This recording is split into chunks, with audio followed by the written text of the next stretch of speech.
चिराग, अगरबत्ती, कव्वाली, ताजिया, ढोल, ताशा, डबल कव्वाली, तिबल कव्वाली, उर्स और मेला इसी काम में लगी हुई हो, उस कौम को कौन जगा सकता है?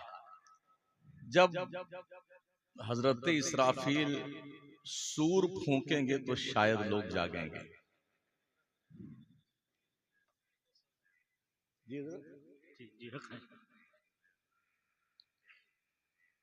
बहुत सारे लोग नाराज भी हमसे हो जाते हैं। असल में हमें मुलम्माबाजी नहीं आती।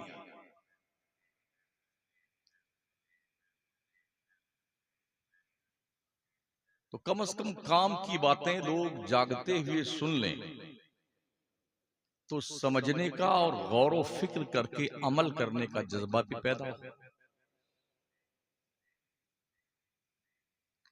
गालिबन यही वजह है कि हमारे सुन्नियों के जलसों में ग्रेजुएट तबका नहीं आता। डॉक्टर, इंजीनियर, लॉयर, इस रेंज के लोग जो होते हैं ना, वो हमारे जलसों में नहीं आते। क्योंकि हमारे यहां एक मिजाज ये भी है, दोनों हाथ लहराइए, झूम झूम के नारे लगाइए। ये काम कोई ग्रेजुएट आदमी नहीं करता है। आज जो दिन भर झूमता रहता वही करता है।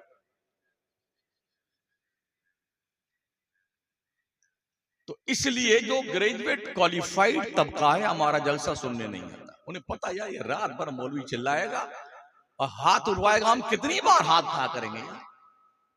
कभी अम्मा का हवाला दे करके, कभी अम्मा अब्बा का हवाला देके, कभी अपने पीर के नाम ना उठाए तो पीर का गुस्ताख हो गया। इसके दिल में अम्मा की मोहब्बत नहीं, इसीलिए हाथ नहीं उठाया।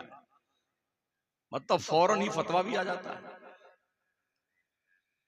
तो ये बहुत सारी समस्याएं हमारी हैं जिससे हम जूझ रहे हैं। मगर हाल ये है जो सूरत ऐन की है वही गैन की है, सिर्फ नुक्ते का फर्क है। हाँ। खुदा हमें किसी तूफान से आशना कर दे कि मेरे बहर की मौजों में इनकलाब नहीं। समझ में कुछ नहीं आता कि छेड़ूं दास्तां कैसे, रुलाएं तो बगावत है, हंसाएं तो बगावत। हमारे नॉर्थ ईस्ट इंडिया के उलमा को साउथ इंडिया के लोगों से बहुत कुछ सीखने की जरूरत है। जलसे होते कैसे हैं, तालीम कैसी होती है, पढ़ाई कैसी होती है, किस तरह से लोगों को कोऑपरेट किया जाता है, फरोग इल्म कैसे होता है, ये सब कुछ सीखने की जरूरत है। दूसरी बलाए ना कहानी जो है वो ये है, यहां पर भी आने के बाद कुछ तबका जो है इनकी हिमायत का होता है, कुछ उनकी हिमायत का होता है। हमारे फेवराइट ये शायर साहब हैं, हमारे फेवराइट ये खतीब साहब, बस उनकी ही सुनेंगे, उसके बाद वो गए तो कौन गई। तो एक तो ये मिजाज बदलने के जलसा 12 बजे के अंदर खत्म हो। दूसरे ये कि जब भी पोस्टर छपे तो मौलाना का नाम लिखने के बाद मौलाना का उन्वान लिख दिया जाए। दो मौलाना अलग खड़े रहते डंडा लेकर उधर उधर, अब देखते हो कौन आता है। अब जो जिसकी शामत आई है कि सलाम शुरू होने के बाद आया, खबीस रुक उधर, खड़ा जा, उधर क्या, इधर दिखना आने मन, सलाम होगा, इधर आओ, वो पढ़ने आएगा।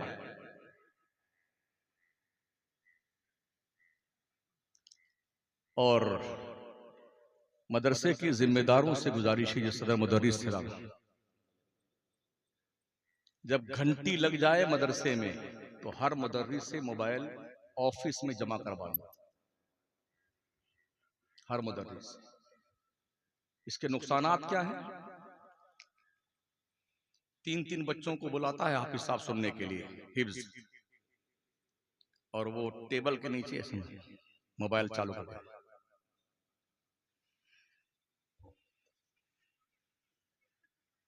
अरे खमीज पहना, पढ़ाई हो रही है। ये भी सुन लो, एक हाफिज पढ़ाने वाले मुदर्रिस के क्लास में सिर्फ 12 बच्चे होने चाहिए। हमने मदरसों में देखा एक हाफिज है, अब 45 बच्चे थोप दिए उस पर, उसका बाप पढ़ाएगा बच्चे को। मुदर्रिस ही सबक सुने, सबक पारा भी सुने, आमोक्ता भी खुद ही सुने, इसलिए सिर्फ 12 बच्चे। क्वालिटी अगर चाहिए आपको तो ये करना है, और सत्यानाश करना है तो क्वांटिटी ले आइए। थोप दीजिए 45 बच्चे, तो कमेटी अरे यार एक मुदर्रिस और कहां से लाई भैया, पैसे हमारा कम है, चंदवे नहीं भवा, यही करता है ना।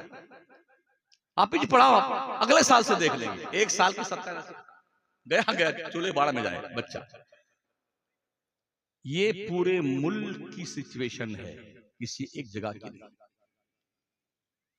ये वजह इसलिए मैं बता रहा हूं कि स्कूल में तो एक सब्जेक्ट को एक ही टीचर एक ही वक्त में 35 से 40 मिनट घंटे में पढ़ाता है। सारे बच्चे उसको मुखातब करता है, खिताब करता है, बच्चे उसकी तरफ अपना अंदाजे तखातुब लेके बैठे होते हैं कि हजरत क्या फरमा रहे हैं। एक ही सबक है, एक ही विषय है, वही पढ़ा रहा हो।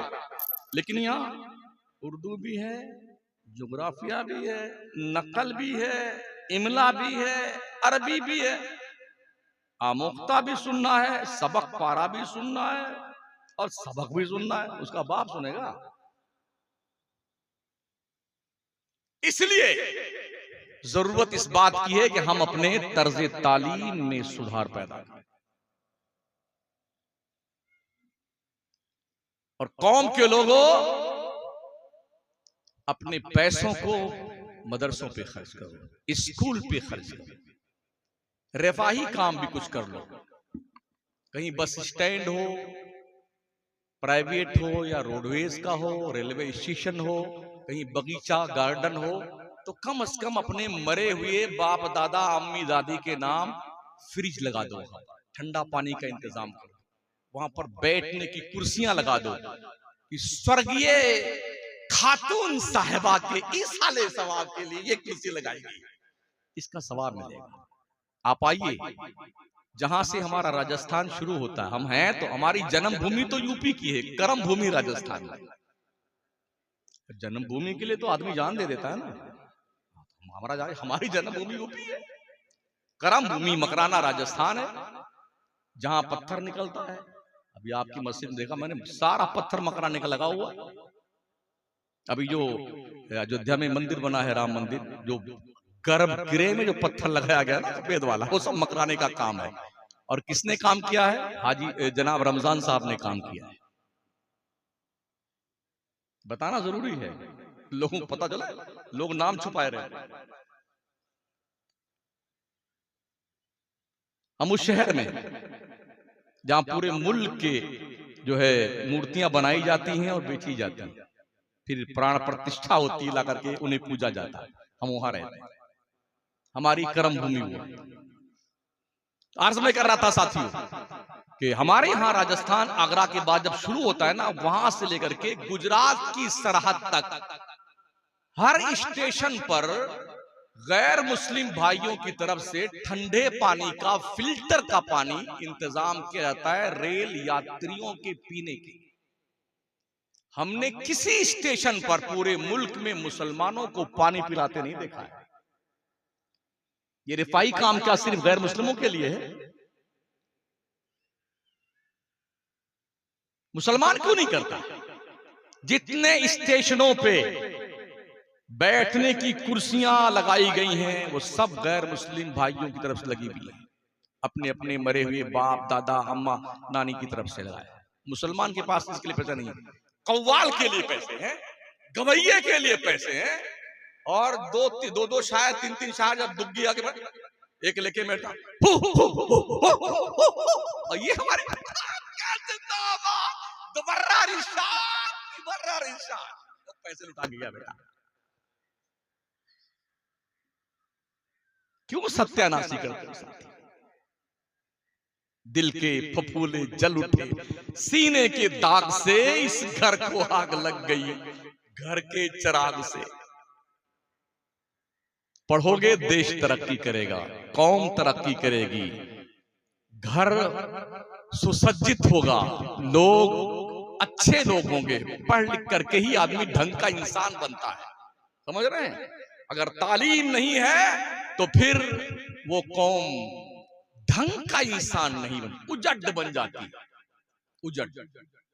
हमारी हुकूमतें कोशिश करती हैं, जो आदिवासियों के इलाके हैं ना, उन इलाकों में भी स्कूल खोलती हमारी हुकूमतें, ताकि इन आदिवासियों को, और जो नक्सली इलाके हैं वहां भी स्कूल खोलती हैं, इनको आहिस्ता आहिस्ता देश हित में इस्तेमाल किया जाए, इन्हें पढ़ाया जाए, लिखाया जाए, ज्ञान दिया जाए, ताकि ये अच्छे बन जाए।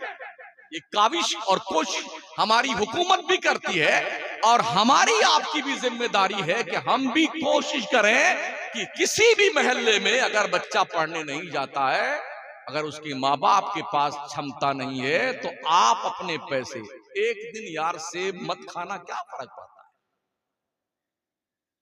पुलाव मत खाना, बिरयानी मत खाना, क्रिस्पी मत खाना भाई साहब।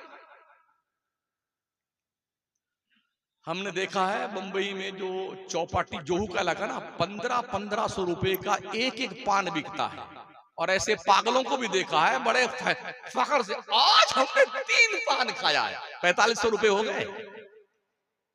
हमने ऐसे ऐसे मालदार देखे हैं जो बच्चों को नहीं पालते, कुत्तों को पालते। फॉर्च्यूनर में कुत्ते को पैसे से करते हैं, चुम्मी चाटी कुत्ते करते हैं। वो लोगों, ये जानवर है, जानवर। इंसान के बच्चे ज्यादा हक रखते हैं कि उनसे प्यार किया जाए, उनके नहलाने पे, धुलाने पे, बढ़िया वाला शैम्पू, खुशबूदार जो सेंटिमेंट, वो सब लगा लुगू करके बड़ा एहतमाम किया जाता है। इसलिए कि अगर कुत्तों पे मेहनत की जाए तो कुत्ते बड़े कीमती हो जाते हैं। बस तकरीर खत्म करता हूं, वरना मैं भी खत्म हो जाऊंगा, मुझे दूर जाना है। कुत्तों पे तकरीबन लॉकडाउन से 1 साल पहले दिल्ली में एक तोता बिका था, पोपट राम तोता, नहीं हाँ, वो टे टे जो बोलता है, तो वो बिका था 9 करोड़ रुपए में। नहीं या अल्लाह, कम वक्त इसमें 100 ग्राम गोश्त भी नहीं होता है। कोई सोना होना तो था नहीं इसके पास, काहे को ये 9 करोड़ में बिका? तो जब हमने उसकी तफ्तीश की तो मालूम हुआ कि ये इस तोते ने कई लैंग्वेज सीख रखी थी। ट्रेनर ने इतनी मेहनत की थी उस तोते पर, जो बोली बोलवाना चाहते वो बोलता था।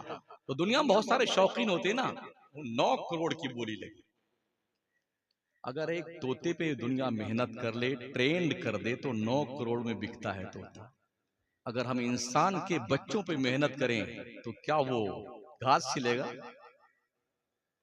एक और मिसाल पेश करूं, कुत्ते तो बहुत सारे हैं ना, कुछ कुत्ते ऐसे होते हैं जो हमारी हुकूमतें पालती हैं, क्योंकि हम रोज सफर में रहते हैं, एयरपोर्ट पे भी, मॉल में, स्टेशनों पे, जहां कहीं भी कुछ संदिग्ध कैफियत होती है ना, और जहां पर हमारे देश की खुफिया विभाग का दिमाग भी काम नहीं करता, कहां उल्टा सुल्टा काम हो रहा, कहां बम रखा हुआ है, कहां गर्द है, कहां चरस है, कहां भांग है, जब पता नहीं पाते पुलिस वाले तो कुत्ता लेके आते हैं, और उस कुत्ते पर हमारी हुकूमतें लाखों रुपए मंथली खर्च करती हैं।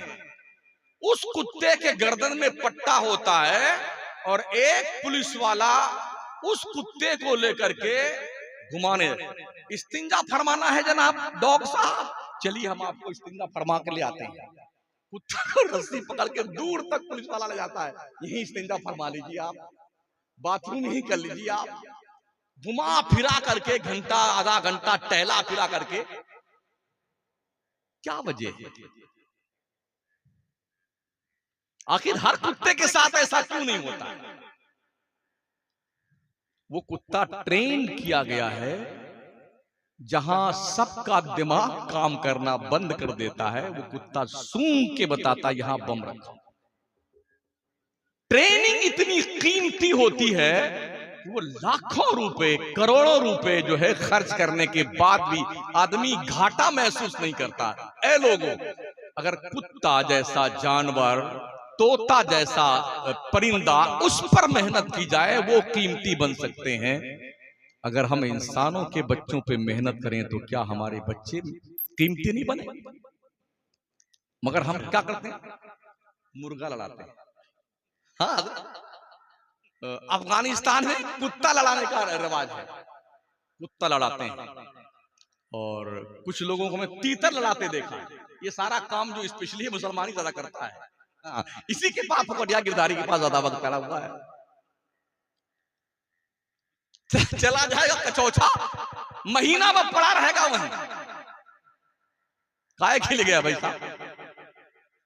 अल्लाह का घर तेरे घर के बगल में है मस्जिद। ओ बंदे, मिलता है क्या नमाज में सजदे में आके? जब बंदा सजदे में सर रखता है तो अल्लाह के इतना करीब होता है, इतना करीब होता है कि बीच में किसी भी मुतरज्जिम का, ट्रांसलेशन करने वाले का वास्ता नहीं होता, डायरेक्ट रब से बात करता है। यहां नहीं आएगा। एक महीना मल्ली से बना पड़ा रहेगा कचौचा में, अजमेर में। क्या हुआ? चिराग जला रहे हैं, 2 साल से भूत आ रहा हमारे घर में, भूत आ रहा, जिन्नात आ रहे हैं, देवो परियां। जो कोई घर खाली होता है उसमें जिन्नात बस लेते हैं। जो दिल खाली होता है कुरान से, वहां जिन्नात का बसेरा हो जाता है। इसलिए इस दिल को कुरान की नूरानियत से मुनव्वर कर लो, ताकि शैतान के बसने की जगह बाकी ना रहे। पढ़िए, इतना पढ़िए ना कि दुनिया हमारे देश की मोहताज बन जाए। एपीजे अब्दुल कलाम ने क्या किया था? मिसाइल की दुनिया में देश का नाम रोशन करने वाला, इनसे बड़ा कोई मिसाइल मैन देश में नहीं आया। मुसलमान थे वो। पढ़ाइए ना बच्चों को, क्या दिक्कत आती है? इस्लाम ने थोड़ी मना किया आप अंग्रेजी न पढ़िए। हर इल्म हमारे बाप आदम की जागीर है, आदम की। हम आदम की औलाद हैं, औलाद आदम की जिम्मेदारी बनती बाप की वरासत जहां से मिले ले लो।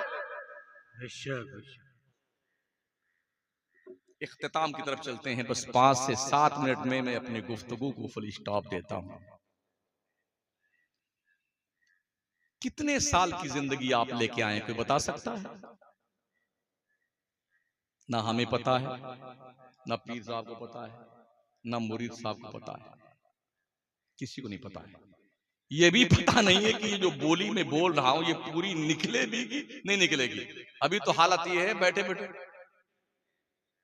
क्या एक सेकंड नहीं लगा। पहले तो 6 महीना, साल भर बुढ़वा, पूरा खानदान, अल्लाह जल्दी उठा लीजिए, अल्लाह जल्दी उठा लेना, अल्लाह जल्दी उठा लीजिए। बेगम भी नमाज पढ़ने के बाद दुआ मांगती, या अल्लाह गुड्डू के पापा को जल्दी उठा ले, पाखाना धोते धोते थक गई अल्लाह। अब यूं एक मरता झटका आया, अरे यार अभी तो अभी बाप साथ बैठा हुआ है। हाँ, गए। हमने जब फजर में कभी आंख खुली ना, जब अजान के वक्त, तो मुअज्जिन की सदा कभी कभी ये भी सुनाई दी अजान देने के बाद, बहुत अफसोस के साथ आपको खबर दी जाती है, फलाने इब्ने फला साहब जो रात में सोए थे, अचानक इस दुनिया से उस दुनिया में ट्रांसफर हो गए। इन्ना लिल्लाह व इन्ना इलैहि राजिऊन। जनाब के जनाजे की नमाज 2:30 बजे कब्रिस्तान में पढ़ी जाएगी। अरे यार अभी शाम में हमारे साथ खाना खाया, हाँ खाया था, अब गया। आगाह अपनी मौत से कोई बशर नहीं, सामान 100 बरस का है, पल की खबर नहीं। हजरत बाबा फरीद की एक मुरीदा थी, गरीब थी, 2-3 बच्चियां थी। शादी का वक्त भी करीब आ गया, पैसे थे नहीं उसके पास में। वो ठान के आई कि आज बाबा से कुछ लेना है। कहा हजरत कुछ पैसा वैसा दीजिए, बच्चियों की शादी वादी करनी है, हम बहुत गरीब हैं, आपकी मुरीदा हैं। वो टालते रहे, मगर एक दिन वो तो अड़के बैठ गई कि देना ही पड़ेगा आज। तो बाबा भी समझ गए कि अभी मानेगी नहीं। अच्छा एक ढेला लिया मिट्टी का, वो गई तो इतना बड़ा ढेला लेके आई, मिट्टी का ढेला। हजरत ने लिया उसे और जल्दी जल्दी से 3 बार सूरे इखलास पढ़ा, कुल वल्लाहु अहद, पूरा फूंका, कहा ये ले जा। लेके गई तो सोना बन गया। उसने कहा मजा आ गया, सोना भी मिल गया और सोना बनाने की दुआ भी मिल गई। उसने क्या किया, पूरा घर धुला, खुशबू सुलगाई, उसने महका दिया, अगरबत्ती जला दिया, हाँ लोबान साफ, और खुद नहाया, नया कपड़ा पहना, खुशबू में लतपत हुई, लेके तस्बीह बैठ गई। इतना सारा झुआ भर के लेके आई ढेला। आज इतना सोना बनाया, देखता हूं पूरे शहर में हम मालदार कौन रहता।